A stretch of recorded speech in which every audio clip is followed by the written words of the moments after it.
When you become a born-again Christian, everything changes. Not because you force it, not because you try to be different, but because something inside you comes alive. It's like God reaches into the deepest part of you and turns the light on, in some cases quite dramatically. None of the things I'm going to outline either adds or improves your salvation. This is entirely based upon what Christ accomplished in his death, resurrection, and returning to heaven has done for you. The first thing I noticed was love. A love for God the Father, for Jesus, for the Holy Spirit. A love I didn't even know I was capable of. It wasn't taught, it wasn't pushed, it just rose up in me like a tide I couldn't stop. And then my heart towards people softened. I used to carry anger, real heavy anger towards people who'd hurt me. Some of these wounds were deep, but suddenly that anger was just gone. It was like God lifted it out of me. I found myself wanting to forgive people, even longing for the chance to make things right with people I once couldn't even think about without bitterness.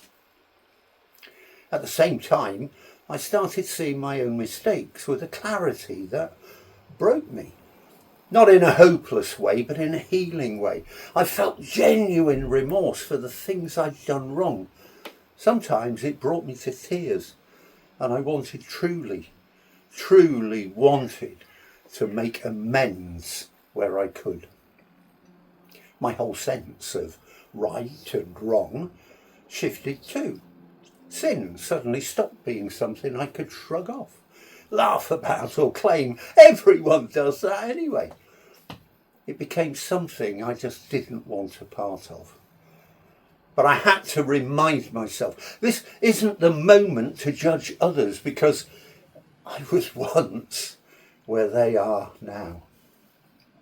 Old habits, of course, still whisper. Temptations still tug.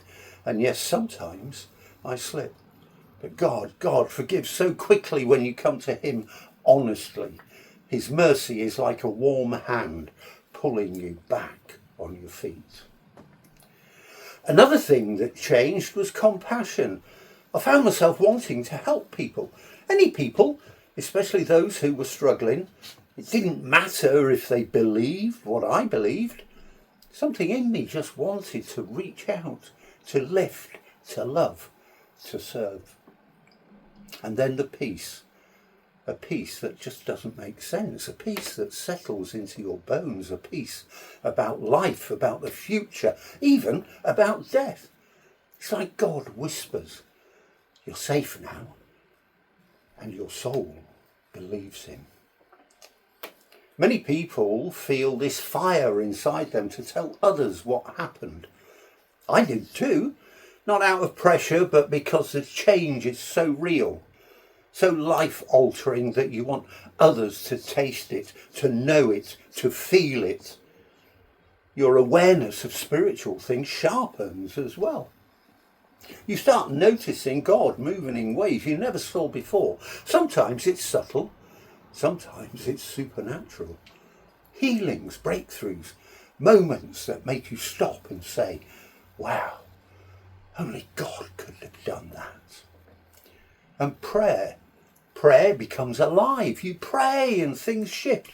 Doors open, hearts soften, circumstances change. Sometimes in ways you can't explain, except to say God heard and answered. Then there's the Bible. It's like the words lift off the page. You actually want to read it. You may not understand everything, but suddenly it feels alive, like it's speaking directly to you, guiding, comforting, challenging. Over time, the very scriptures themselves seem to go ever deeper in your understanding of God. like finding precious diamonds that dance with a myriad of colours when exposed to the light. Going to church becomes something you look forward to. Yes, the songs that fill your heart with joy. Yes, the sermons that sometimes seem to speak directly into your situation. But even more so, being with people on an exciting, adventurous journey, just as you are. Sometimes folk will rub you up the wrong way, and you them. But that's just about iron sharpening iron. Becoming a born-again Christian isn't just a decision.